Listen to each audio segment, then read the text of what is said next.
Alléluia, Alléluia, Alléluia, Alléluia, Alléluia, Alléluia. Tu es béni Père, Seigneur du ciel et de la terre. Tu as révélé aux tout-petits les mystères du royaume. Alléluia, Alléluia, Alléluia. Le Seigneur soit avec vous. Évangile de Jésus-Christ selon saint Marc.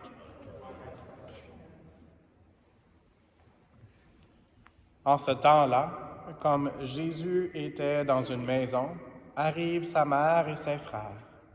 Restant au dehors, ils le font appeler. Une foule était assise autour de lui, et on lui dit, « Voici que ta mère et tes frères sont là dehors, ils te cherchent. » Mais il leur répond, « Qui est ma mère? Qui sont mes frères? » Et parcourant du regard ceux qui étaient assis en cercle autour de lui, il dit, « Voici ma mère et mes frères, celui qui fait la volonté de Dieu. Celui-là est pour moi un frère, une sœur, une mère. » Acclamons la parole de Dieu.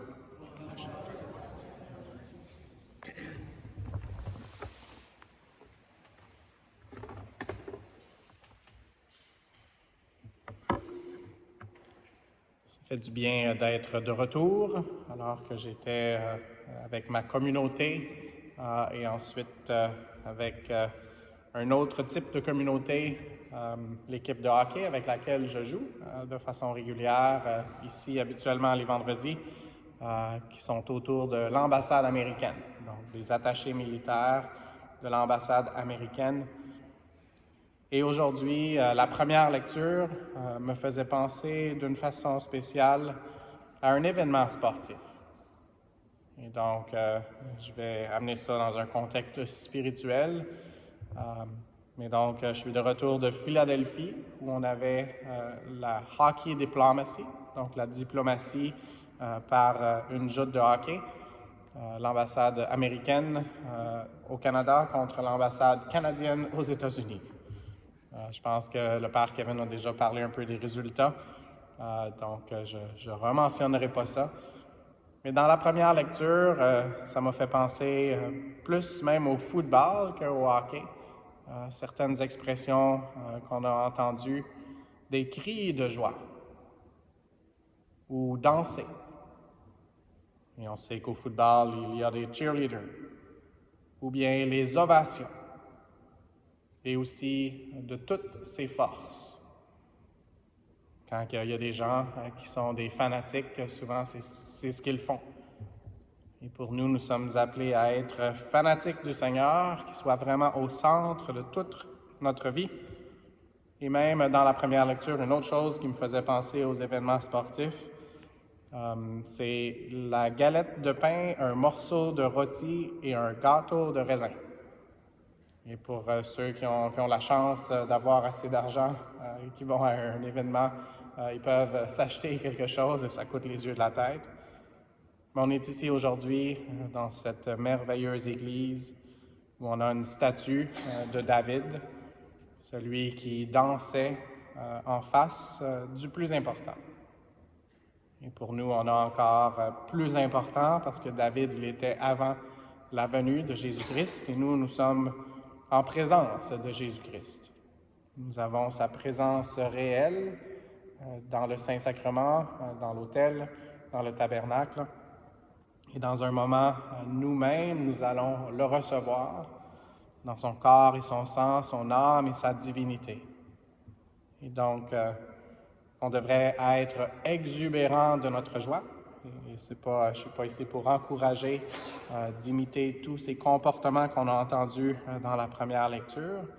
À la fin de la messe, nous serons invités à aller dans la paix du Christ. Et donc, on devrait vraiment aller pas seulement dans la paix, mais dans la joie. Demandons au Seigneur de nous aider alors que nous allons retourner chacun chez soi. Peut-être qu'il y a des gens qui sont ici en pause de travail, donc vous avez choisi le bon endroit pour refaire vos batteries, recharger et puis pour pouvoir recevoir et partager cette bonne nouvelle.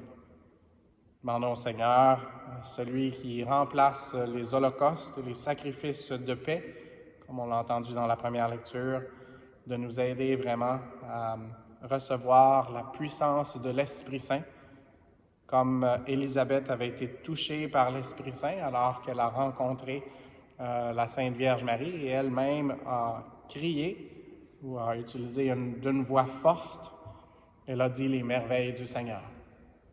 Et donc, c'est ce même Esprit Saint qui est disponible pour nous aujourd'hui. Et c'est notre Père, celui qui fait en sorte que, comme on l'a entendu dans l'Évangile, on peut s'appeler frères et sœurs dans le Christ, qui veut nous aider à dire oui, à suivre Jésus-Christ, et puis pas seulement à le suivre, mais à l'amener partout où on va, que ce soit très loin ou que ce soit dans notre propre maison, dans notre famille.